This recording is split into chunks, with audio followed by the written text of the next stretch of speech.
Hello, everybody. Welcome to this show. We've got Chris and Casey from Garden State Tortoise. Hello, Chris and Casey. Hello. Hey, Thank Bill. you for having us. Yeah, this Oh, is awesome. we are very excited to be talking about, and of course, the whole theme for this is YouTube and being a YouTuber. For those of you who are wondering, what the heck did we come into? This is Bill, the Chameleon Guy, and now we're on a YouTube channel that says The Bill Strand. What the heck is that? This channel, it allows me to do things other than chameleons. And we're going through an entire month of tutorials on how to start your own reptile YouTube channel. And so we kick off every week. For those who are not familiar, every day at 1 p.m. I release a tutorial episode throughout the entire month of November. So we're in our fourth week. We're coming to the end. And so you can go back. There's an entire 20 episodes that I've planned out. You start at episode 1, and by episode 20, you've got your entire tutorial of how to be on, start your YouTube channel. And every Sunday, we kick off the week with a prominent reptile YouTuber, and that is where we are now. So that's what this channel is all about. I do this kind of stuff on my chameleon channel. They're going, Bill, what the heck? So yeah, I hear you. Yeah, we know all about that. That's Only great, turtles though. and tortoises, right? Yeah, I know. Yeah. That's great, though. I when you first told us about this idea, I really think it's awesome. It's setting people up, because we've all of us have been through the ringer at this point to some degree, and it's a beast. So.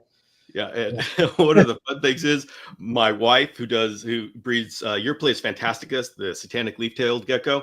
Yeah, she's always needed to start this YouTube channel, and so she agreed to start it with this class. And so, with every episode, I have a halftime where we bring her on and talk to her about her experiences with exactly what we've been talking about, and it's been a lot of fun having somebody go through that. Right. That's awesome. So, all right, everybody, thank you very much for joining. We've got Justin, Evolve Our Reptiles, Robin, Mason's Turtles. Excellent, excellent. Nate, Joanne, Patty, and they just keep coming. Oh, yeah, James Cross. We'll hear more about James Cross later. We're having a bake-off later on. So a bake-off? Yes, because we're having a discussion about, there's on Sunday night, Sunday at 5 p.m. Pacific. After all of this, I have a live Q&A session where you can come and ask questions about content creation and such. Okay. And I just kind of started making fruit fly cultures, and then next time I baked chocolate chip cookies, and this time that sounds like a party. Yeah, that's so cool. This time I challenged my friend James Cross. He's my co-host of the DIY Chameleon Guys, to a bake-off. And so everybody, you can come bring your questions about YouTube while me and James have a cookie bake-off. Oh. Well, if you ever need somebody to taste test your cookies. Okay, all right. Dessert connoisseur. The chocolate chip cookies we made last time were incredible, so we got to do this again. I heard chocolate chip cookies made with Lay's potato chips in the dough, because it's like a salty, crunchy. All right. Okay. All right. Well, we'll take lots of Sundays for me to try. Yeah. I mean, the fun thing is that neither me nor James are good in the kitchen. So, I am, as long as I'm the one eating and not cooking. Okay. Well, on regular basis, Yvette, my wife, is watching from the other room while she's taking care of her geckos, and like a number of times throughout the time, she hurries into the kitchen and politely redirects me. So it's okay. Well, you know what? We better talk about YouTube. And everybody, this is an interactive question and answer session. And the topic is YouTube. How do you start a YouTube channel? I think it's very important for us to represent on YouTube. And also, it's an incredible growth opportunity for you, the creator, because you have to take everything you know or want to know and verbalize it. And in the process of doing that, you are creating a digital footprint that other people can follow in. And no matter how new you are, there's always somebody who's newer than you. And so the purpose of bringing on some people who are highly experienced is we get to see where we're going. And so, Chris, Casey, when did you start YouTube? And well, more importantly, why did you start YouTube? Was it two? You were posting on YouTube like 2009, wasn't it? Yeah, Really but early. we don't count it. Like when people say like, how long have we been doing it? Like as a couple, as a team, it's been 3 years, right? A little over. Yeah. I mean, honestly, I feel like my first experience with like taking YouTube, like instead of just going onto YouTube and looking up a music video or something like that, Brian was my first real experience with somebody's YouTube channel and being a part of it. Mm-hmm. Brian Barczyk and Ken and Harkin. I think were 2011. No. That was all the way fast forward to 2016. Oh, was it? Yeah. So I had started, I don't even remember how I was recording them at that point. Like what kind of phone I was doing it on. Horrible. Yeah. Thank you. Love you. But they were bad. And they were just like, silly clips of a tortoise or a turtle doing something, and I never paid any attention to it. I would throw something up because I was feeling creative, but back then I was mostly active in writing. I was writing for forums and magazines and assisting in books on the subject. And I never really paid too much attention to it. And then in 2015, we hatched twin tortoises out of the same egg. Yeah. And they were connected by the yolk sac, So what we did was we took unflavored or unscented dental floss, thank you, tied them off in the middle, and then tied each one off on its own and let them separate on their own. And within like 36 to 48 hours, they separated, and we got the whole thing on film. And it's just like a 4-minute grainy video with no talking. A lot of it was pictures too. It was pictures, video, and just like captions that come up on the screen. And that video went viral. Okay. And it ended up being on like Fox News. But we didn't know what our subscriber count. I mean, we probably had 50 subscribers. Like it was nothing. I don't know. So it goes to like multiple millions, and it gets like news coverage and everything. And we're still just like, yeah, whatever, YouTube, that's no big deal. Yeah. And so there may have been like 1 or 2 things after that I had put out myself. And then fast forward X amount of years, a good friend of ours, Anthony Pierleone, was like, hey, you really should do YouTube. Like, you really should be on YouTube. You've got the personality, the voice for it. And she had been pushing me, and then I started it back up again. A big factor for that, Bill, was the fact that I just knew like we're not like regular people, We aren't like going to a 9-to-5. We kind of led an interesting life. Because everyone we talked to and everyone around us, like our friends and family, were kind of like, you have what? How many turtles do you have? And we're just like, listen, it is what it is. It is what it is. And so that's why I was constantly pushing him like, it's kind of funky that we had to buy a property in South Jersey that was big enough to accommodate our turtle farm. Like we're putting together pens and things like that. So I thought it would be a good idea to, why not see if anyone wants to see how it works, Essentially, the crazy started to get crazier every year, So I remember the one day we logged back into our YouTube for the first time in however many years. And we were like, whoa. There's money in there. There's money in there, And I think at the time we had about 6,000 subscribers when we finally logged back in.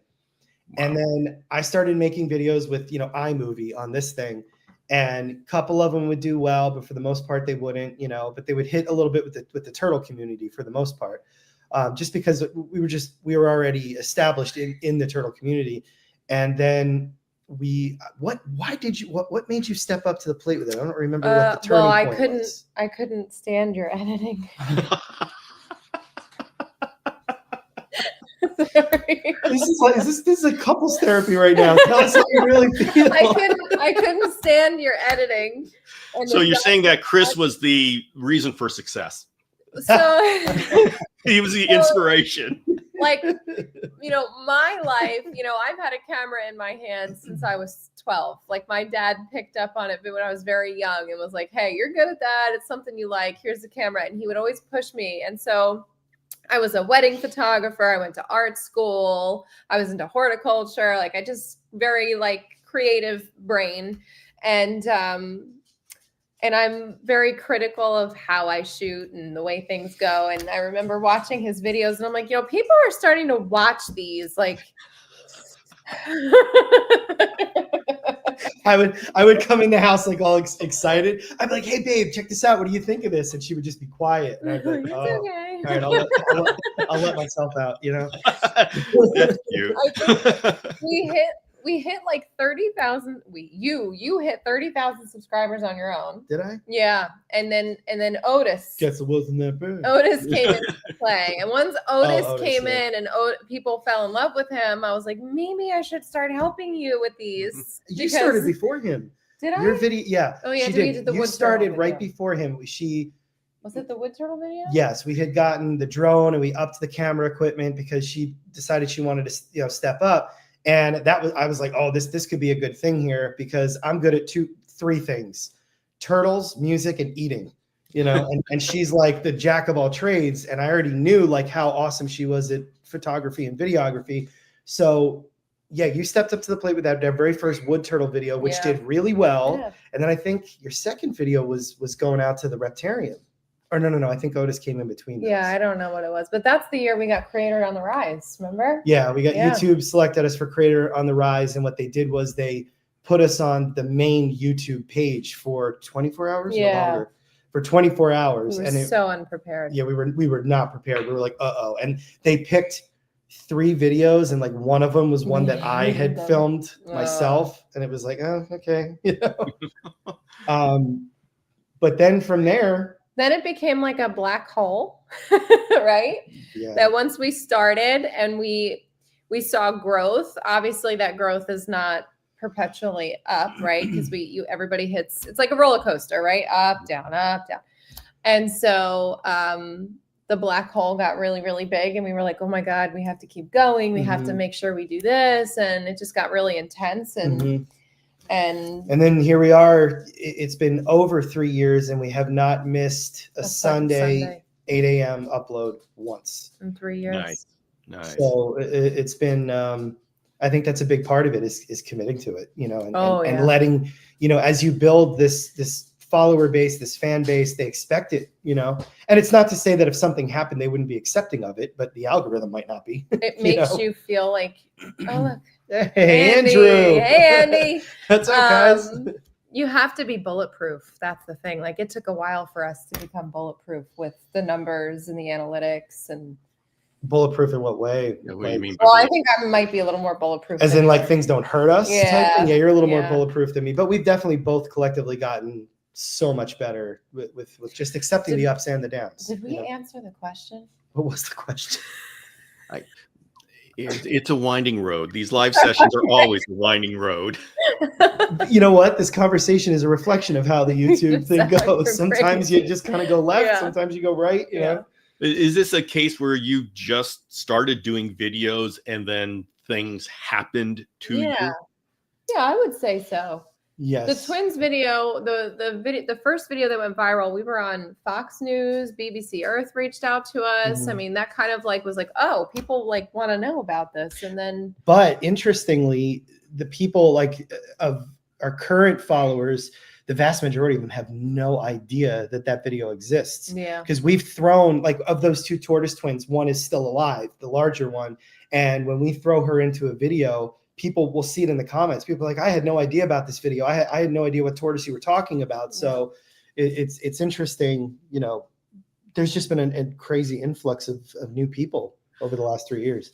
Well, at this point, you're over 500,000 subscribers. And so would I be correct in saying that is beyond the turtle tortoise community?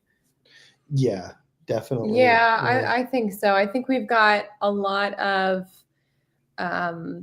kids that watch and just the people love turtles. They think they're cute. Yeah, you know what it is we've there's like an underground turtle community. It's not just like the TSA TTP. Yeah, like our roots, especially with me, like even before we got together, like I'm deeply rooted in that underground turtle community, you know, and there are like, for lack of a better term, mainstream aspects to that, because some of these conservation organizations are very big, you know, and very well known that work exclusively with turtles and tortoises. But with what we've done with the channel and all of our platforms, all of the platforms have just seen this crazy rise over the last few years.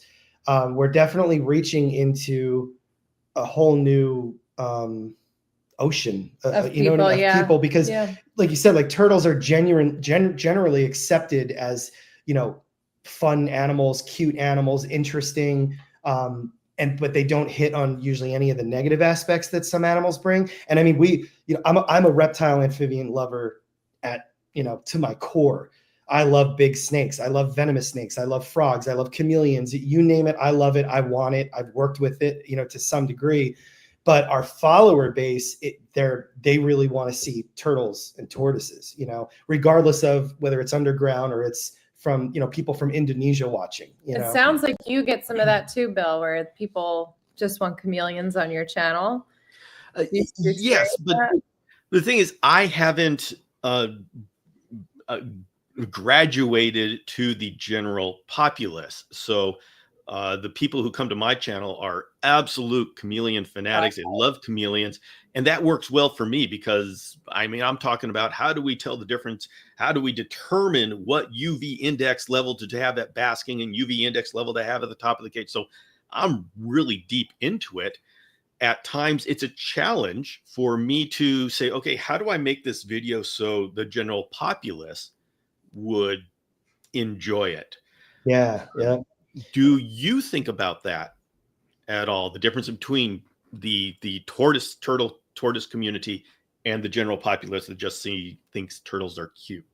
All the time, actually. Yeah, I think that we've kind of morphed into that, because I think when we first started, like really got into posting weekly, it was a lot of here's how to set this one up. Here's how to set this one up. Right. And it was, you know, then it kind of developed into a species specific profiles where we were like, hey, I don't think people know that like there's different kinds of turtles in New Jersey. I think everybody thinks that they're just snapping turtles. So let's teach people that there's this many species. And like, it kind of just kept developing from there. So I feel like our followers have transformed that way too. So like from the species specific, we went to, you know, all of our rescue cases and, you know, the health and the medical aspect of taking care of them. And, you know, I don't know, the travel, right? We're in like a travel kind of. Exactly. We, you know, in the early days, and there's still some of that, things are very scientific, very structured. This is how to properly feed this animal. This is how to properly set it up, because, you know, the number one thing is we never want to lose sight of the fact that we're in it for the animals and the benefit of the animals, both in nature and in captivity, because there's still so many people doing things wrong. And I know that your head probably explodes with the way some people take care of chameleons still, you know, and it's no different with turtles and tortoises. It's an absolute mess. So, but, you know, you have to figure out, how can I get this person that doesn't know a thing about turtles and tortoises, but there's just something alluring about that animal? How can I get them to watch this video and stay interested in it and learn something from it too? Because we never lose sight of the educational aspect of things. Never, yeah. But, you know, I've been using the tagline, bringing the exciting world of turtles and tortoises to your screen, because people don't normally pin those animals to be exciting. So that's what Casey was saying with rescue, rehabilitation. I try to build a story and reach people to where generally, like, you have feelings. I know you have feelings. So you can understand why this animal is devastatingly, you know, was neglected or can't be cared for anymore, or, you know, whether it's the person or the animal or the journey, the trip, the location. I'm always trying to show people, I'm trying to reach their emotions, their feelings, and tell that story of whatever it is we're trying to teach people. Yeah, we want to keep it to where, you know, again, you're going to learn something real about these animals, but how do you connect with the viewer? And sometimes it's as simple as giving that animal a name. Yeah. People connect with something that has a name. Now, and you're talking to two people that have over 400 animals. We've managed to name a lot of them. Those names stick, and they don't only resonate with us, they resonate with the viewer. So, and it's not just about Otis all the time. You know, Casey could say, hey, did you clean up after Mickey? Did you give Mickey water? We're not saying, did you feed the Aldabra tortoise in this household? We're calling her Mickey, you know? So that helps. And when you can give an animal a story, because whether it's a big story or a little story, they all have some degree of it. You're drawing in that mainstream audience. It's like, you know, I was going to skip this, but now I want to hear what they have to say, you know?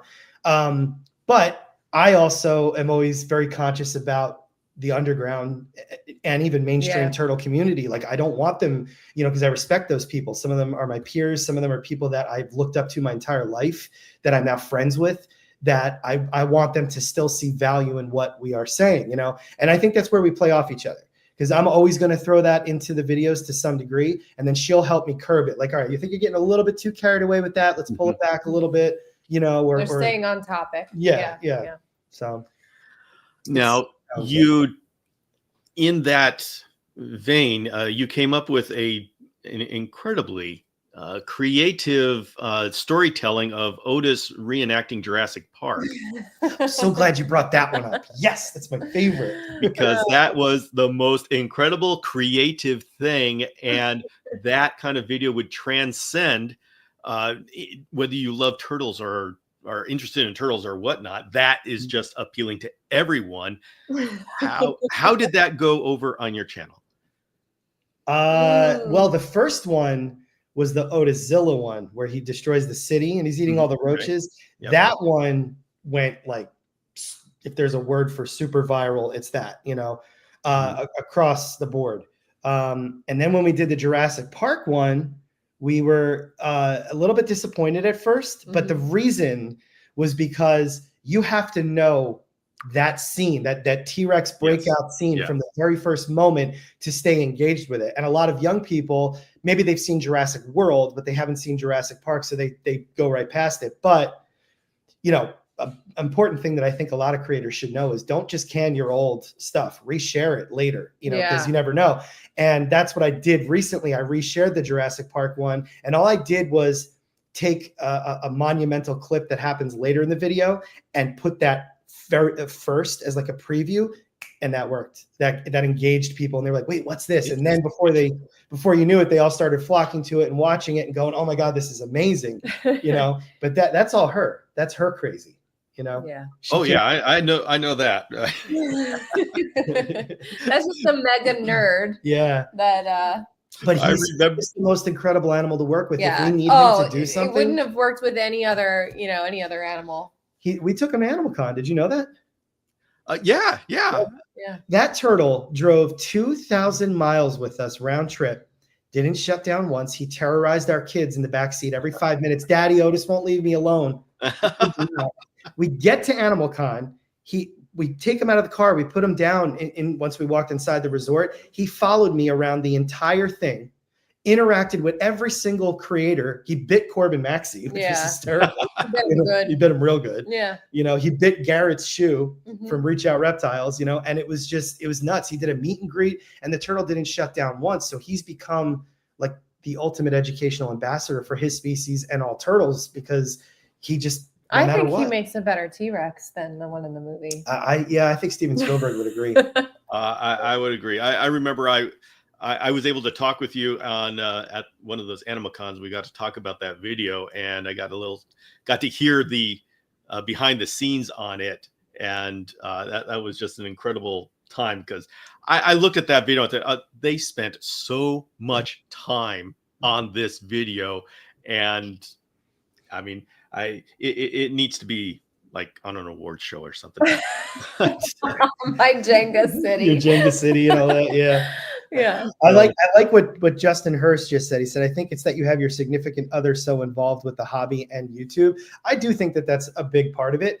I think a lot of people, you know, they don't share that with their spouse, which is fine. You know, people don't have to be interested in the same things, you know, but we just so happen that this works with us. So we're both crazy. Yeah, we're both crazy, you know, so, you know, but it is, I think it brings a level of uniqueness to the channel. and just us going out and do. I mean, I flew in from Arizona last night. I was out there for the entire week for the Turtle and Tortoise Preservation Group conference, and everybody was asking where she was, but she had to stay back this time. Yeah, kids can't miss any more school this year, that kind of stuff, Yeah. But, oh, well, I'm going to bring up something so everybody knows what I'm talking about. So this is your page, which you're quite familiar with. Now, I want to ask about those thumbnails. A lot of times we all spend a lot of time figuring out thumbnails, and this is a style of thumbnail that you've done a little bit before, but like in the last year, you've really gravitated towards this. Tell us a little bit about what's going on. Well, the thumbnail thing for us has always been a lot of arguing. Yeah. The classic YouTube, like I think a lot of you would probably agree that you've seen a lot of like the shocked faces and the expressions, and the highlights, and we tried that for a while, and some of them were great, and some of them we thought, oh, this is going to be good, and then people hated it, and he never liked them, and I just kind of did what I thought was trending, I guess. Mm-hmm. And then he always was like, I just want, people to see the animals and see the beauty of the animals. And so I don't really know how we came up with this. I think it wasn't the life cycle of the box turtle. No, it was the hatch. I'll tell you. Oh, the hatchling video. She's hitting the nail on the head with it. Like I never felt right in our thumbnails, like, making the excited faces and whatnot. And there were a couple good ones that were real reactions, but I really felt like it wasn't us. And I felt like people that did personally know us knew it wasn't us. And there's nothing wrong with it. It works for plenty of channels, and that's great. But it's true. Like I was like, the animal needs to sell the video, because then it really, like, with the animal on that thumbnail, you really are connecting what that video is about and what's being shown in the thumbnail. And we, I don't remember whose idea was it. Your idea to do this, whatever it was. We had our friend Kenan Harkin was up to film, and our friend Maurice Rodriguez from the Turtle Conservancy was here to film. And it was like a last minute idea. We were like, what should we film? Because they're coming over. And we're like, oh, there's a ton of babies hatching. So all we did was she filmed the three of us out in our reptile building, just sorting through like a few hundred hatchlings, I think, literally pulling them as they're taking their first breaths, getting them safely into water so they can soak. And we put the variety of hatchlings in my hand. She took the photo of it and just put it on like a bright blue background, but she's so good with editing that it was so crystal clear. That's the other thing is I've been on Photoshop since I was a kid too. I had like a little crappy, huge computer sitting on the floor in my room, and I would just mess around with Photoshop back when it was kind of like paint. It was like nothing. And so, I just kind of experimented. I talked with Jay Tomsky from the Reptarium, because I love his work too, and he's super savvy with all that stuff.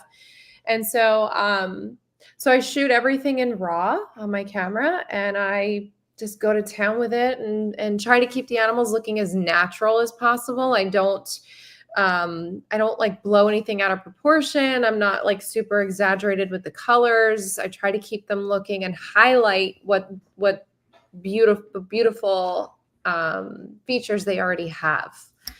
And it was funny. We tried that thumbnail, and that video immediately took off and did really well. We were like, whoa. So then we did the next video. We were like, let's try that. Let's try that style again. And that video did well. And then the third video after that was we were filming with a fly river turtle. And if anybody who knows what species that is, it's essentially a freshwater sea turtle. It's got flippers. It's got the nose of a pig. And we have one that we took, the Jenkinson's Aquarium gave us, because they're redoing the aquarium. They needed a home for it. And we could not get a thumbnail with this thing, because when you pull them out of water, they just shut down. They don't do anything fun. So we had to go back to the old style. And it was actually me holding it, and like, and that video tanked. And we were like, okay, it's the other. And then we never looked back after that. And that's why all of these thumbnails are just the animals.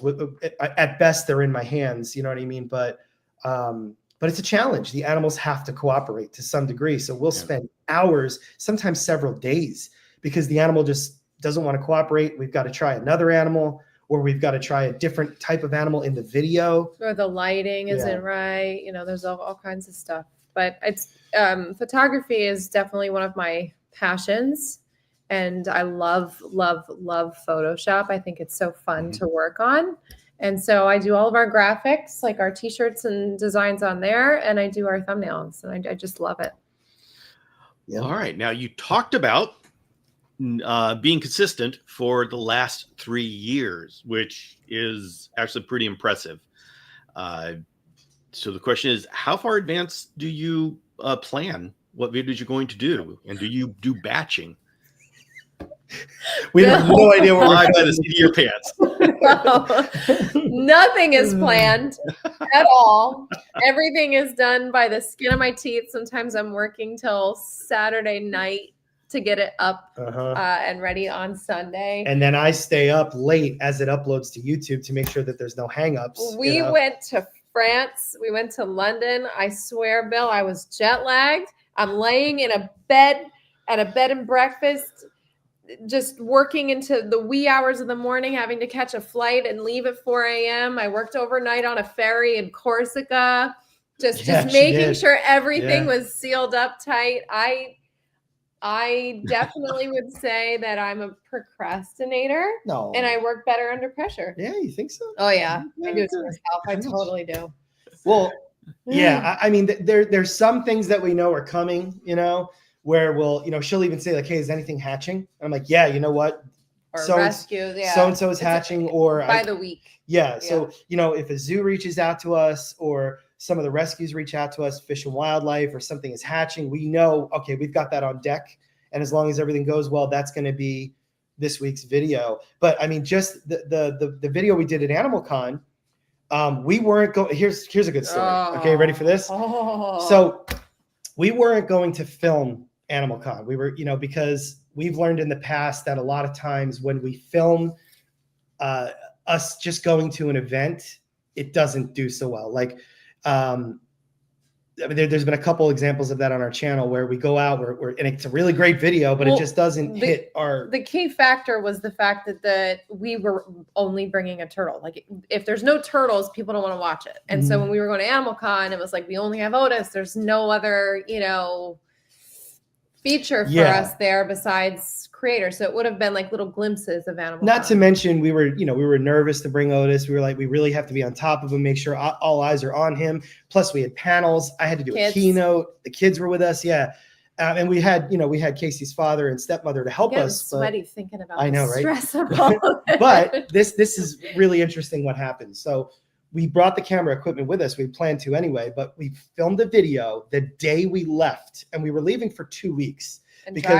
Because we said we're going to do Animal Con the first week, and then the second week we're going to do the family Disney vacation, because we go to Disney at least once a year to see family too. Her brother works there, so we were like, oh, we're going to be down there. Let's just tack them on together.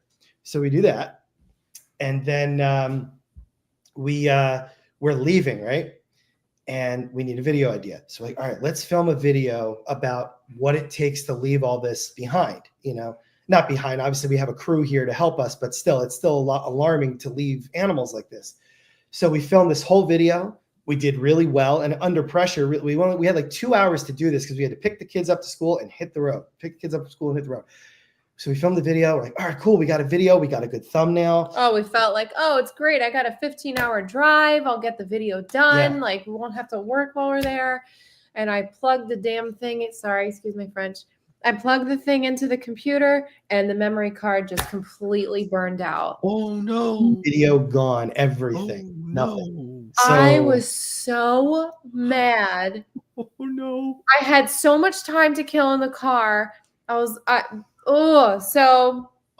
to Amazon a memory card to the hotel. Right. And then we just imposed. We even stopped at was it Best Buy or Walmart to try to, we bought a new adapter thing is, to see if maybe that was it just wasn't reading the memory card right. But no, the video was gone. It was completely gone.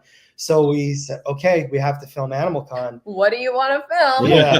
And it was It came out. Oh, I mean, the video did fantastic. The video did really good. It was a lot awesome. of fun actually to film. I'm glad we did it. It was one of my favorite videos of 2024. A little stressy, but it was good. Yeah, it was stressy. And I mean, she's, again, going back to like the dedication of it or whatever. Hurricane, I lost track. Hurricane Milton is happening. We're in Florida. Right? And she's, as this thing is ripping through, Orlando, she's on the bed and she edits the whole, she buttons the whole video up, and we had it out in time. I also did sit next to the cafe where there was freshly made beignets. Yeah. So yes. for a while. As a content creator, yes, I know I have my favorite cafes around here. Yeah. You got to be dedicated. And we've heard of other channels, big channels, like saying, hey guys, no video this week. We want to, wait till next week because we didn't get the right footage or whatever. They post it on their social media accounts. And we've done a lot of talking because there's been plenty of times in our life where I could have said, I cannot get a video out this week. Mm-hmm. We have this going on. We have that going on. We're in France. Like, can we stop? I was at 6 a.m. I was sitting at a cafe in France before we had to get in the car and drive somewhere else just to get a video done. Like, so after sacrificing what I've sacrificed to get things out on time, now when something pops up, I'm like, psh, I'll get it done. I did it overnight. Yeah. I'll let the universe hear you. Yeah. So why do you feel it is so important to always be there at your video release day? I think because it's a show, it has become a show. Yeah. People anticipate it. And, I think I'm assuming you will agree with this. And for anybody out there that already does YouTube, whether it's your, a starting out channel or one that's been around for a long time, I feel like nobody really knows. Nobody knows. That was my point about what's going to happen. Yeah, that's my point about bringing up the bigger channels, because I've seen them and they're extremely successful. They don't skip a beat. Their views are incredible, and they'll skip a week or they'll skip a day or two, whatever their posting schedule is. And from my perspective, because I can't see their analytics, but from looking at their view count, they still hit it, right? They still get. So I don't know how that works, and I don't want to find out, to be honest with you, because, unless there's something horrible that goes down that we can't make it happen, I kind of get like panicked about it. So we, I also think it depends on the type of channel. Okay. Yeah. Jaron and Dr. Plants is a great example. Jaron does these crazy, like mini documentaries almost, intense camera work, intense ideas, and the sound effects he puts into it or whatever. So he'll take months or however, what I mean is he posts months apart from each other. Yeah. But people are expecting that style video from him. It's like some kind of documentary. Our videos are our life. What's going on with us. So I think it's that expected show. And your following that you build too. I think the big key factor here for me, from what I've seen, is that, your followers and your analytics and your algorithm is incomparable to somebody else's, because you have different people watching you, different age groups, different, it's everybody's different. So to sit here and say, we can't skip a week because we'll fail. I don't know that. I don't know the answer to that question.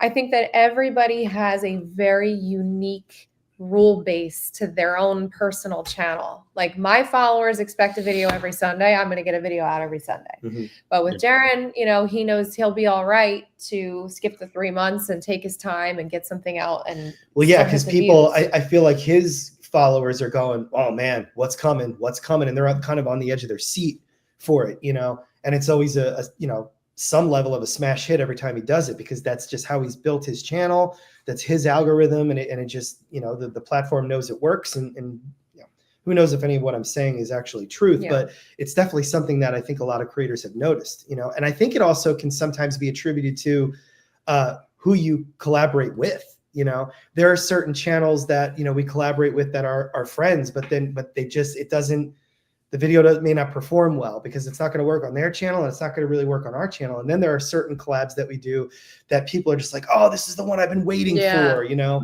and that channel is very similar to like how we do things. So there's a lot of people we want to work with, but we're like, I don't know how it would, you know, work for either one of us. Yeah.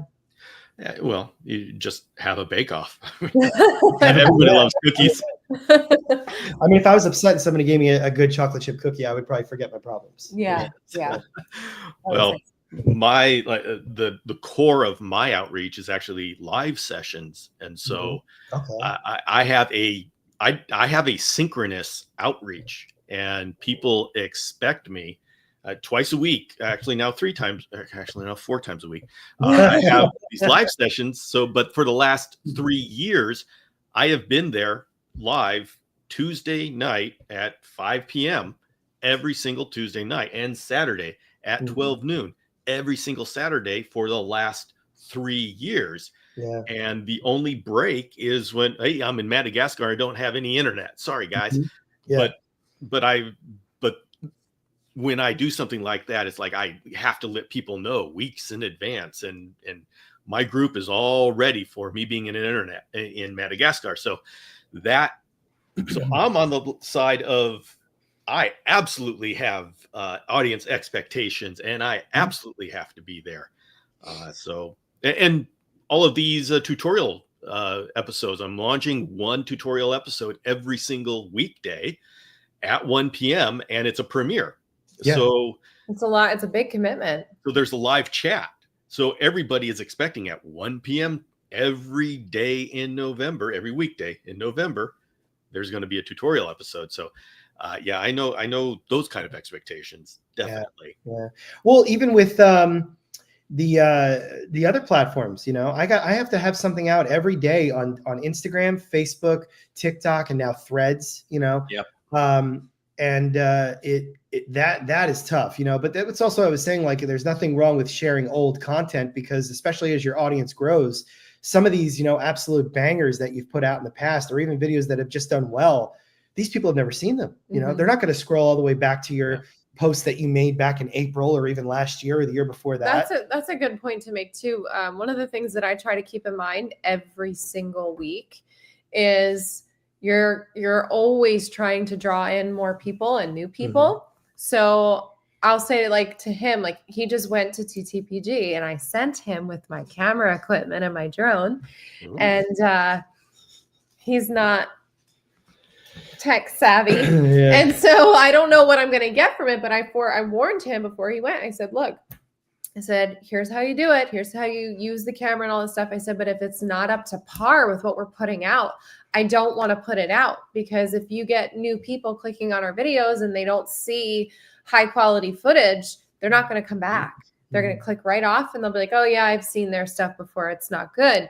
So that one video can have so much. Impact, you know? Or thumbnail or intro. I mean, you really need to be at least a little bit calculated to think ahead like that and say, okay, I want to grab whoever's going to click on this, right?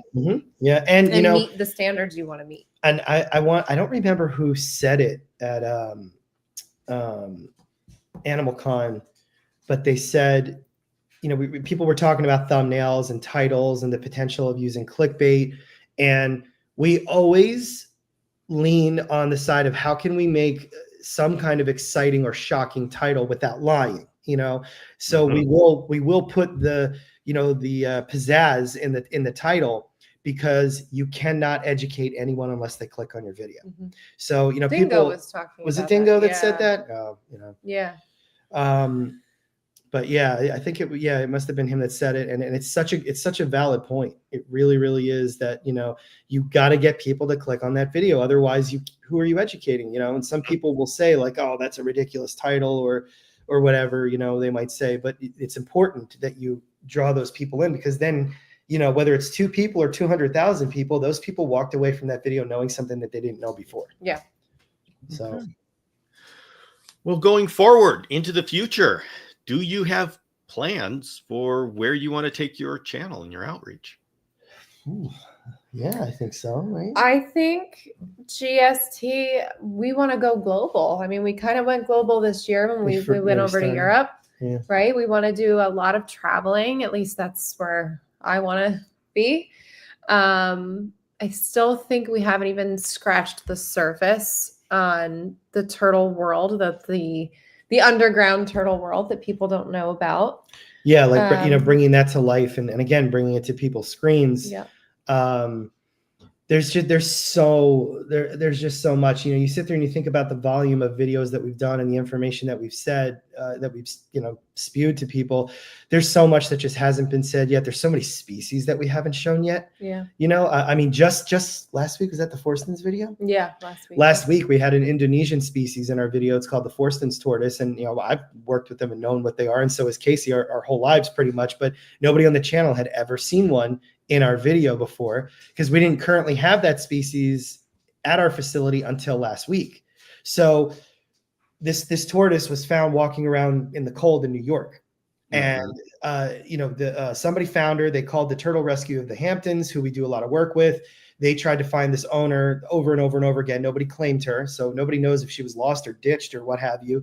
But they called us, and we filmed in real time, getting the call for this tortoise, picking her up and bringing her back in. And that was a first. That was a very first for our channel. Nobody had seen that species yet. And that's one of, dozens and dozens of species that we can still show. And being able to go overseas and see some of these, which is what we did in April. We showed some first times on our channel too, is I think that's pretty huge for people, especially for the people that have become real followers that are like, what's coming next? What are they going to get next? Or what are they going to go see next? Or what kind of story are we going to hear? Yeah, we're working on locking some things in for 2025, but I think, just the way that we're always looking to grow and do better and explore more. So stay tuned for some exciting, something crazy is going to happen. Yeah. We might just make a video out of arguing over a thumbnail one day, right? Oh my God. Oh, yeah. Some behind the scenes. Box turtle pens. Yeah, that too. But there's so much still. Yeah. All right, everybody, we are coming to the end. We're not at the end yet, but go ahead, and do you have any questions for Chris or Casey or me?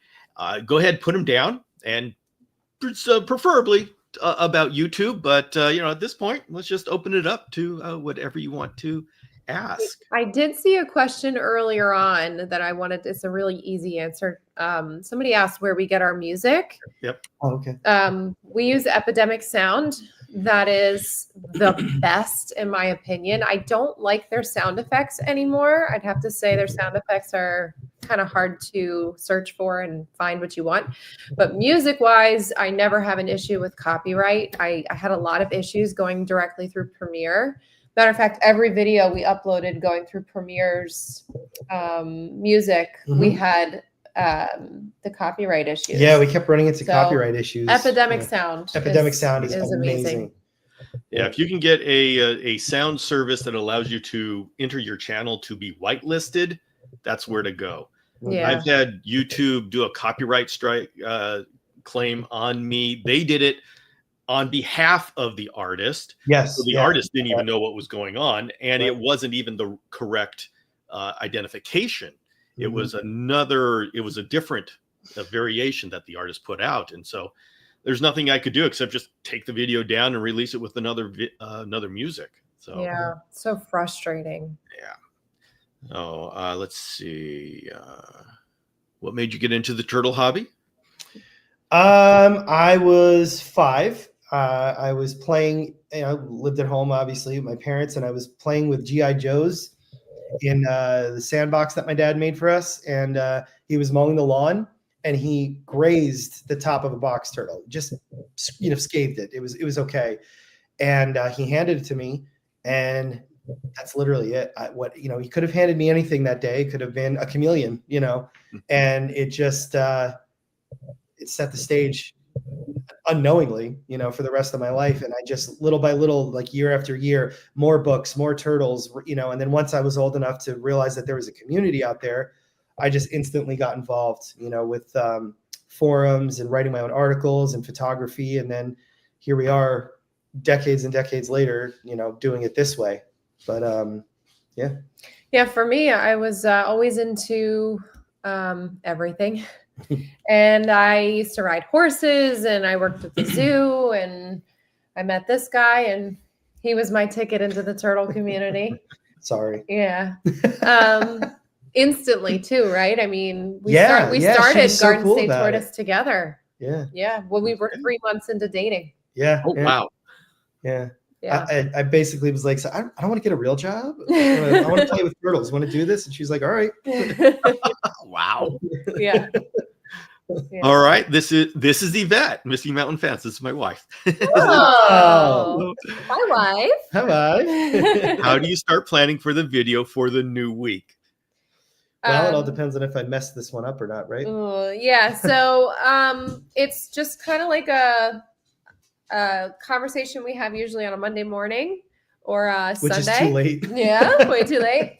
And we say, what do we have going on this week? What kind of care do we have to do? Is there anybody that needs to be seen at the vet? Do we have any rescues? We kind of like brainstorm that way. And we say, okay, we have nothing going on. So let's pick a topic we haven't hit or that's trending. And it's kind of a brainstorming process, but we wish we could get to a point where I could be maybe 2 or 3 videos ahead. Yeah. So that I can and feel a little bit more relaxed. That is what happened with Europe. You know, we were in Europe for 2 weeks and we got 5 videos out of it. So when we came home, we hit the ground running with animal care because it was the beginning of the season for us here. And it's nuts. You know, when May and June hit, it's just crazy here. So that was nice where she had 5 videos to edit. Yeah. So it gave me 5 weeks off from filming and I could really tend to the animals and other things. That's the dream. You know? Yeah. But that is the dream to really, you know, some of these creators are incredible at just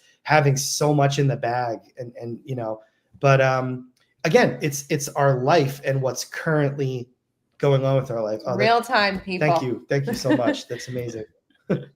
Yeah, we've got, let's see. Yeah, I was her ticket into reptiles. She kind of surprised me with that one. Yeah.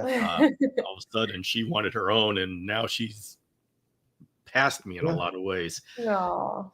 James is saying my wife was inspirational getting me into chameleons. Oh, that's cool. Yeah.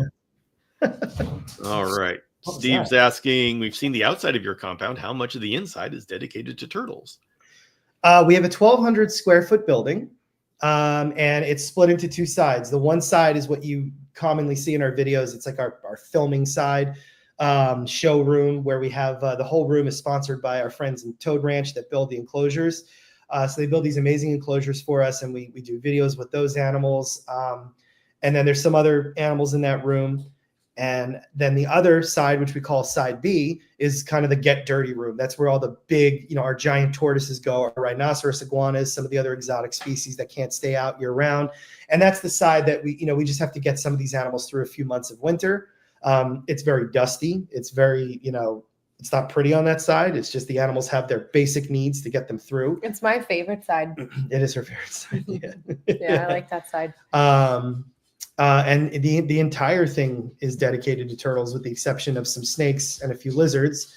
And as far as in the house goes, the only animals in the house besides our dogs is we have a cockatiel. She has her invertebrates in here. And we're talking about bringing our Vietnamese black-breasted leaf turtles in here because they actually need cooler temperatures. And more spiders. What? What? What? I didn't say anything. But other than that, we keep the house pretty humanized, right? Yeah. Okay. What's the most difficult part of educating people on the proper care of turtles and tortoises while keeping it entertaining so they actually pay attention? The most difficult part about it, I think, is believing in whatever idea it is. Because you actually can, and you've taught me this, you actually can make things interesting and exciting. You just have to know how to navigate certain things. So she'll say like, hey, we don't need to have this big rescue going on or some kind of conflict in this video. This could just be hey guys, come with me. This is what I have to do today. And that is a little bit hard for me because I'm so used to this. This is my life. This is my job every day. And as thankful as I am for it, I'm like, wow, why would people want to watch that? Well, you know, but then she kind of shows me, well, this is why, you know. I think between his personality, I mean, you've seen how animated he is just sitting here, you know, on this. That's real. You know, he's always very animated, especially when he's passionate about what he's talking about. I think also I like to prepare for those types of videos with like double cameras, extra B-roll, music hitting in the right place, the right intro to set up. Okay, he's going to be talking for a little while about this topic. And some people might be wanting to click off if they can't see certain things, or how do I keep this engaging? So if I know it's going to be like a long monologue, I will do the double cameras and cut at certain points of the conversation, or, you know, we'll do an animal on the table and he's sitting at the table and I'll get really close while he's still talking to keep people visually engaged.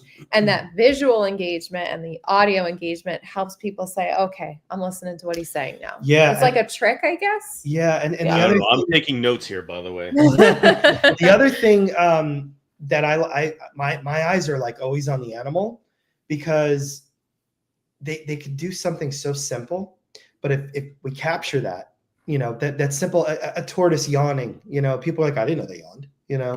Yeah. You know, so sometimes there's been a few videos that have done really well where the video just starts off with the animal doing something adorable or interesting, and then it immediately goes into me talking. And at that point, you've got 3 seconds to hook those people, and you did, because the animal did something. So I think that's part of it. Is sometimes the animals are very stubborn, and there's nothing you can do to force them. You know, you shouldn't want to force them. But sometimes they'll just do something so great that you got your hook right there, you know, and then you just follow it up with the deliverance and personality behind what you're saying, or delivery and personality behind what you're saying. And, you know, I think it seems to work. I think, one of the other things that really helps with keeping things engaging is the fact that I probably have ADHD. So when I'm filming and editing him, I'm very like, okay, cut. Okay, cut. Yeah. Like, you know, I'm right. My attention span, right? Well, you know, I'll say a few sentences and then she'll stop me and she'll say, I'm going to change angles now. Yeah, you know, to keep it visually we interesting. We go into that. Yeah. Yep. It's probably the way to success on YouTube. Okay. When is your next convention with Otis? Oh, we don't really know yet, do we? Yeah, we're not sure. We have no idea. I'm sure there's going to be something, yeah. You know, but we have no idea what. There's a couple things on the table for 2025, just as far as travel goes, but there's not too much that's set in stone yet, and I don't really know that there's much for Otis yet. Yeah, we usually don't lock things in these winter months, really. Yeah, we usually get started planning things a little closer to the spring, so we don't have anything set up for Otis yet. Yeah, not yet, but he will certainly be in a lot of videos. Yeah. Okay, this is a meaty one. Ooh, I like that logo. Bill. Oh, that's I have a handful. What was that? I have a handful of. Oh, by the way, some people with these live sessions, they just turn it on and they go do things. That's why I read everything. Oh, okay. Oh, okay. It says, hey, Chris, Casey, and Bill. I have a handful of YouTube shorts up, but any helpful tips on how to get longer content going? As of right now, I only have my phone to use. Shorts are a pain in the butt, is what they are. Yeah, they short form content has been a problem, you know, on YouTube. Yeah, it's.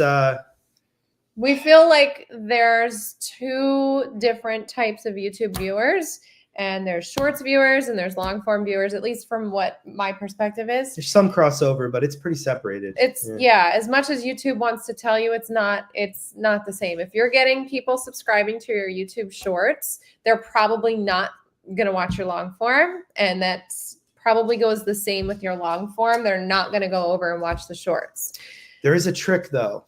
There's one trick that you can use. But I don't think it works. You're talking about where you can select YouTube offers you this thing where you can open up your long form video after you've posted it live, and you can take a minute segment from it of like the most exciting or informational part of it and post that as a short, and you can put in the video for more, go watch the long form version of it, and then you can put a direct link to it in the description. But it's hard to get people to do something else when they're already on something, you know? Well, yeah.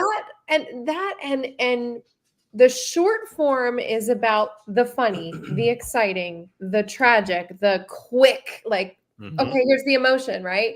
And so your long form videos are not that. They're not you're not advertising the same thing, right? With the long forms, you're going to get the full story and you're going to get, more visual. And with the short form, it's like instant adrenaline rush in some way, shape, or form, right? So in my opinion, I don't think that there's any connection there.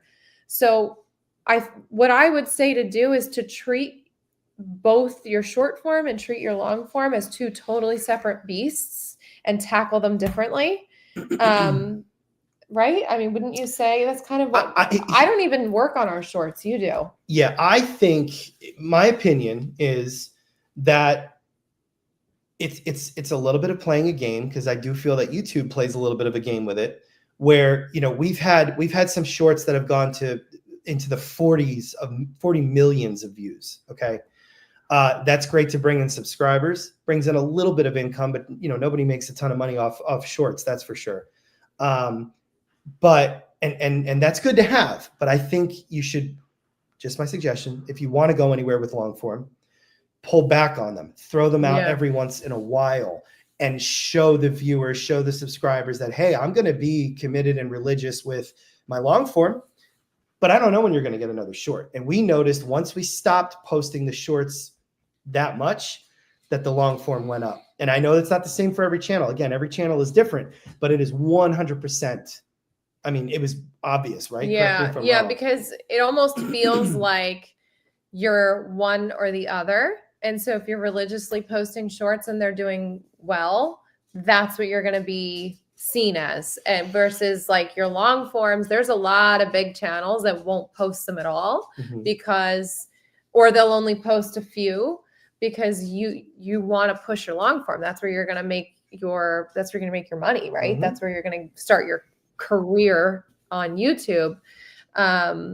That's going to be more, I would say, consistent income than you would with a short that just goes viral, and it'd have to go very viral, right? Yeah.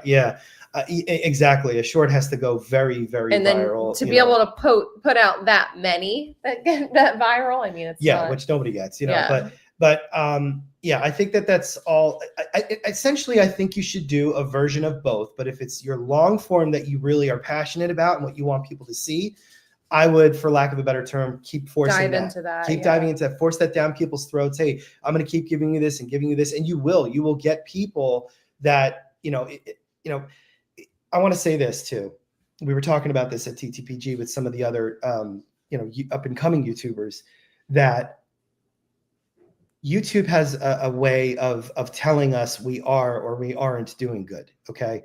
And people will get discouraged because, I only have 1,000 views on this video. I want to get 10,000 because, YouTube is giving it the arrow down.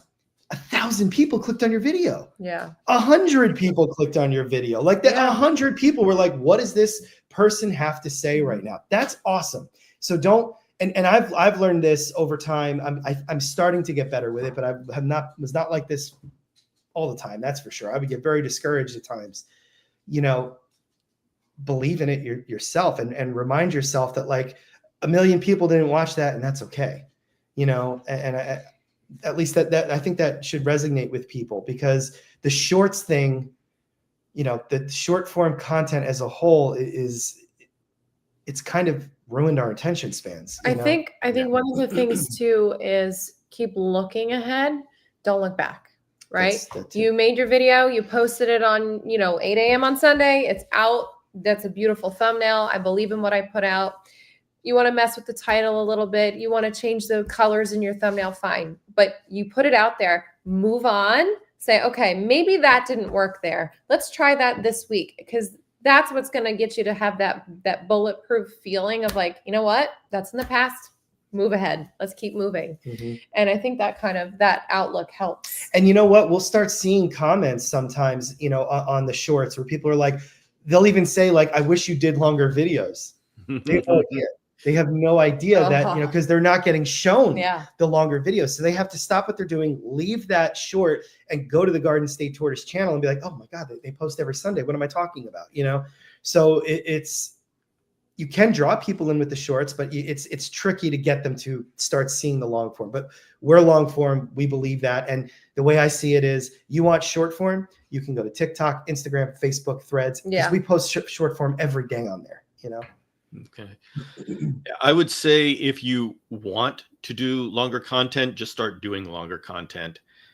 It's the difference.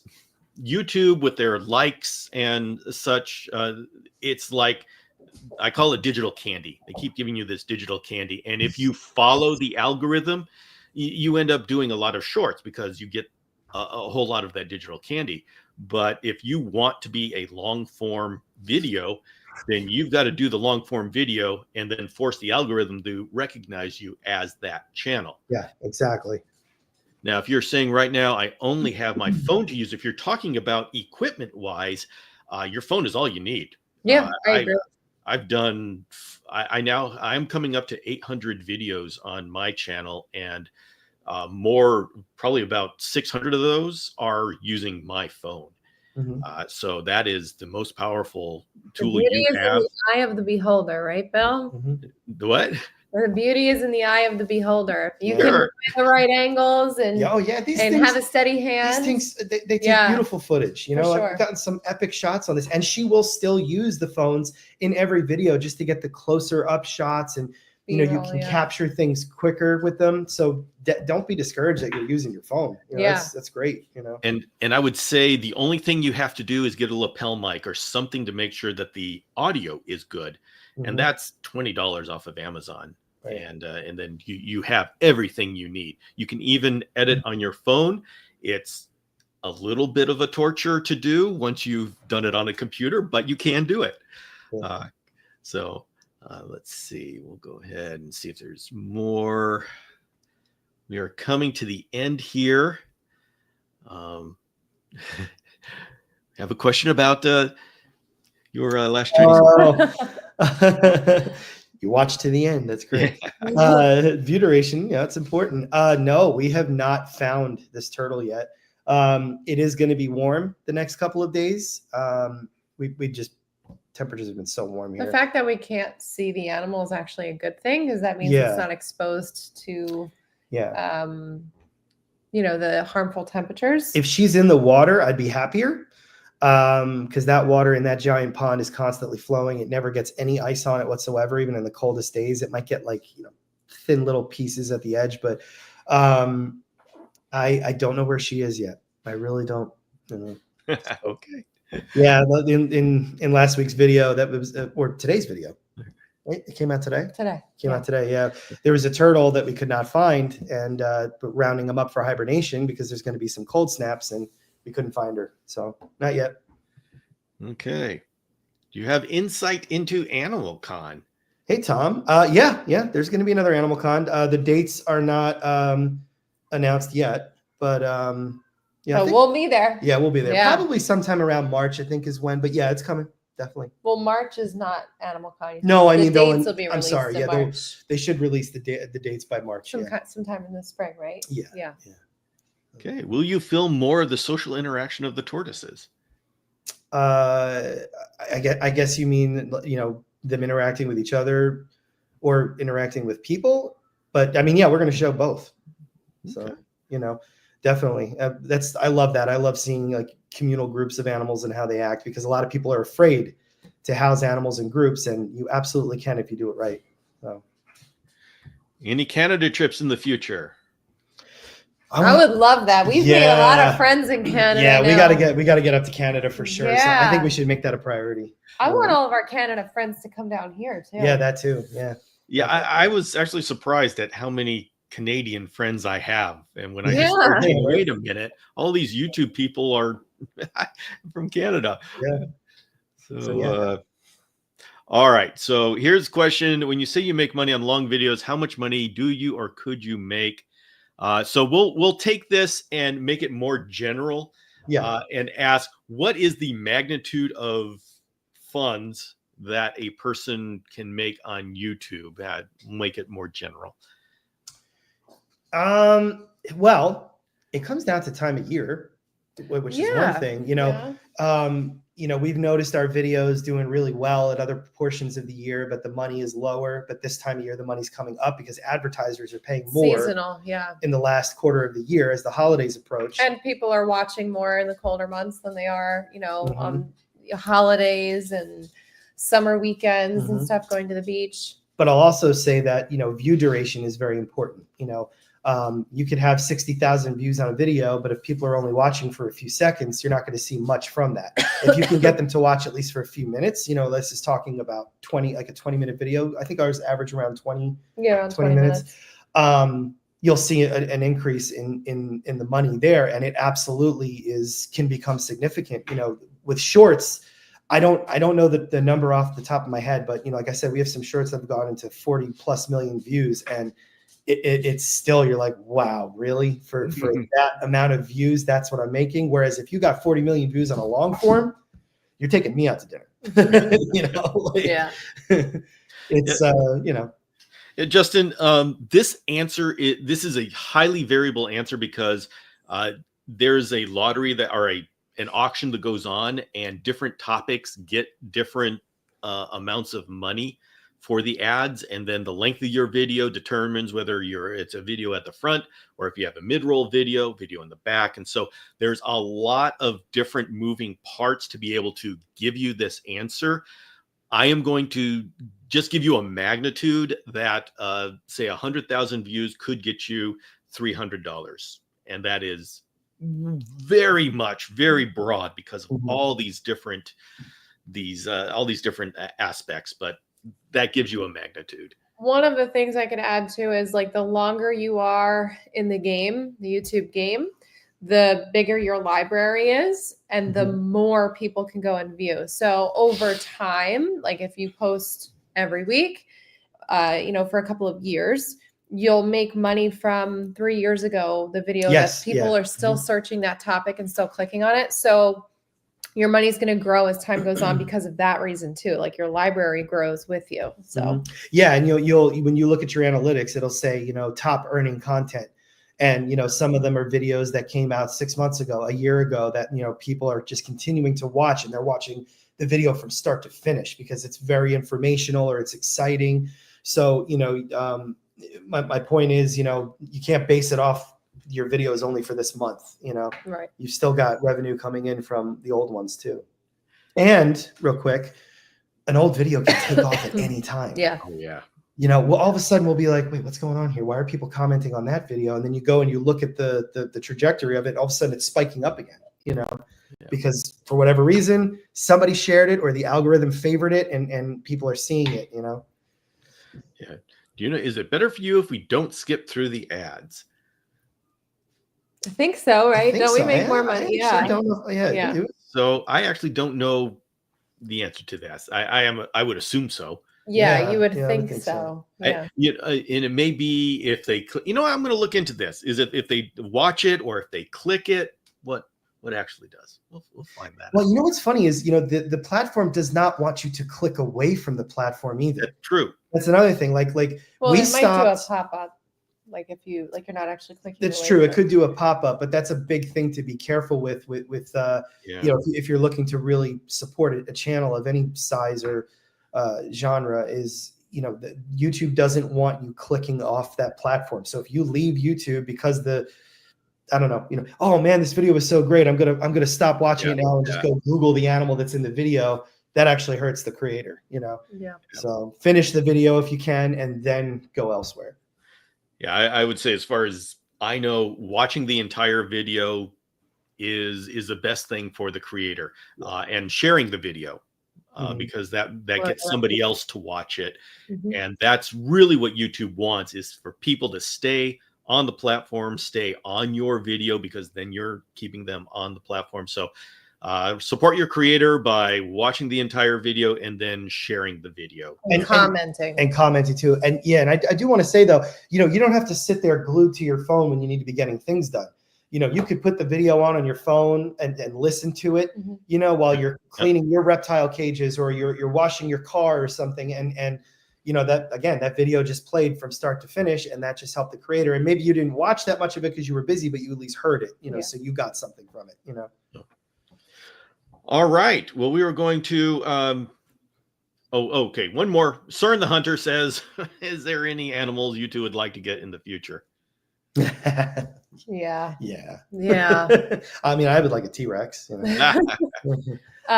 Pigs. Maybe. For those of you that don't know, we have a little bit of a family farm here. We have a mini cattle, miniature African zebu. We have pygmy goats. We have dogs. We have chickens. We have other reptiles. Our daughter wants a horse. I know. I know. She's horseback riding. She's too young. We got to see how far she goes with it. But I think pigs are in our future. And more spiders. More inverts. Okay. Definitely. Yeah, I did hear something about spiders. Yeah, I love snakes. I would have a huge collection of snakes if I had the time. We have some. I also love lizards, and there's definitely going to be more turtles and tortoises. That's for sure. And like I said, that's not on the list because we know that's coming. But there will be some exciting stuff. But you never know. You never know what you're going to see, right? Oh. Yeah. All right. I just want to make announce before. Oops. Just want to say. Okay, I got one more. This is what's going on this evening. If anybody is interested in continuing on this discussion, no bake cookies. Wow, that's right. That's what's happening. Exciting. I sent him the recipe, and I got the recipe, and we are both going to bumble around the kitchen and see what happens. Nice. I love this, Bill. That's awesome. That's great. So if anybody wants to continue this conversation, just come back here at 5 p.m. Pacific, which is a little under 3 hours, and we'll do more of it. I love that. That's such a good idea. It is. That's great. Yeah. Well, just having fun here. Awesome. All right, everybody. We want to say thank you so much, Chris and Casey, for coming on and sharing your journey with us. And we'll see you on the interwebs. Thanks, Bill. Thanks, everybody.